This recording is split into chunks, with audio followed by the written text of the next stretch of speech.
Top tennis players are among the most well-conditioned and disciplined athletes in the world. A tennis match can last for several hours and places incredible demands on the lower body muscles as well as the hips, knees, ankles, and rotator cuffs. So to prepare ourselves for the demands of competitive tennis, we need to move beyond conventional strength training and aerobic exercise.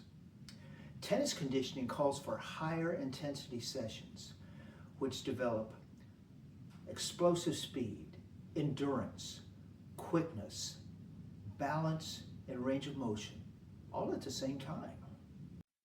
Every tennis stroke involves an explosive transfer of force, which begins at a player's feet, extending through the legs, hips, chest, shoulders, arm, and wrist to the racket as it impacts the tennis ball.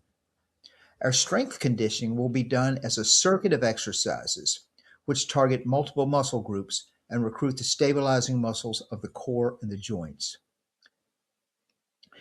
Our speed, quickness, and agility sessions will be done on separate days.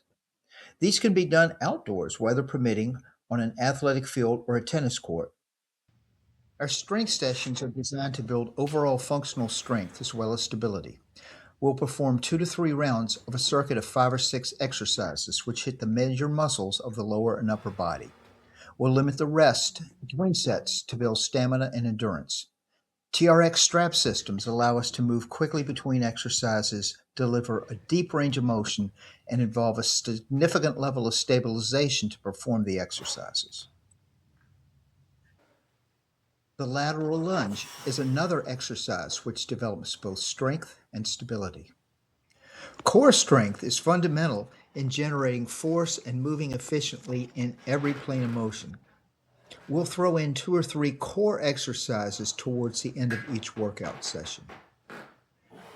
The decline Russian twist strengthens the lower back and the outer core trunk muscles. This is done from a decline bench, holding a weight away from the upper body.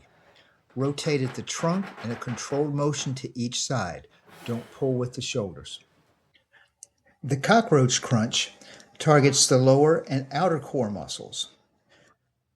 We're going to draw one elbow over and across to the opposite knee as you pull your knee up towards the chest.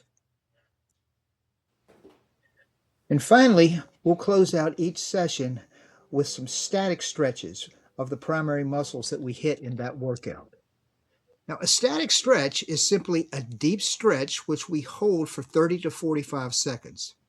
It signals the muscle to override the contraction message from the brain and relax and lengthen. So static stretching after intense work reduces recovery time and improves range of motion and also reduces the risk of injury. So the first static stretch we'll look at is a static quad stretch. So place your trailing leg on a bench or a chair. Transfer the weight forward to feel the stretch in that trailing quad. Hold this for approximately 30 seconds and repeat for the other leg.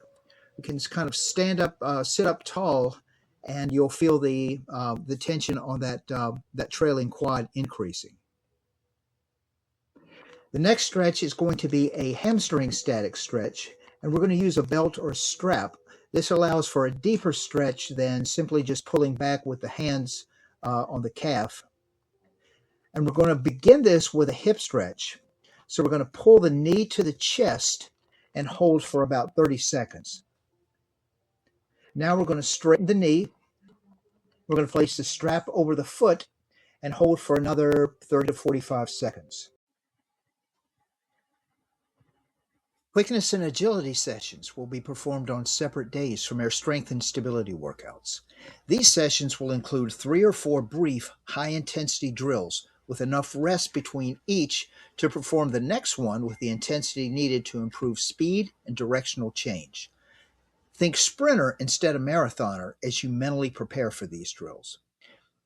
Each session will begin with light stretching to warm up the muscles and reduce the risk of injury. Roughly 75% of tennis court movement is lateral, with each action typically spanning a distance of just a few meters. The Pro Shuttle, shown here, develops both lateral quickness and deceleration. Whenever possible, drills should closely mimic actual tennis match conditions. The spider drill can be performed on the court, providing an opportunity to become more comfortable while braking, decelerating, and changing direction on the So to actual wrap playing things up, surface.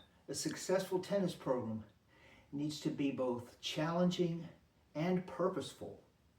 Your drills should simulate actual match conditions whenever possible.